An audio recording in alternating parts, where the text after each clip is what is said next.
இது பொன்மனச்செம்மல் புரட்சி தலைவர் எம்ஜிஆர் ஏழைகளுக்காக தொடங்கப்பட்ட கட்சி. அவர் வாழ்வு மலர வேண்டும், உயர வேண்டும், அவர் கண்ட கனவு நனவாக வேண்டும் என்ற அடிப்படையில் ₹1 செலவில்லாம அரசாங்கமே மருத்துவ கல்வி கட்டணத்தை செலுத்தும் என்ற அறிவிப்பை கொடுத்து நடைமுறைப்படுத்தி இன்றைய தினம் இந்த 7.5% உள் இடஒதுக்கீட்டில் இடம் கிடைச்சவங்க ₹1 செலவில்லாம மருத்துவ கல்வி படிச்சு இந்த ஆண்டு வெளியில் வந்துட்டாங்க. இப்படி ஒரு திட்டம் இந்த ஏழைகளுக்காக கொண்டு வந்திருப்பியா? எந்த திட்டத்தை கொண்டு வந்தாலும் கருணாநிதி குடும்பம் வளமா வாழ வேணும், அது என்ன சில்லறை இருக்குது அதை பார்த்தா திட்டத்தை அறிவிப்பார்.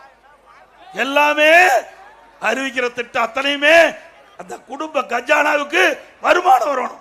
அப்படிப்பட்ட திட்டத்தை அறிவிக்கிற முதலமைச்சர் இன்றைய முதலமைச்சர் ஸ்டாலின் என்பதை நேரத்தில் சுட்டிக்காட்ட கடைபிடிக்கின்றேன்.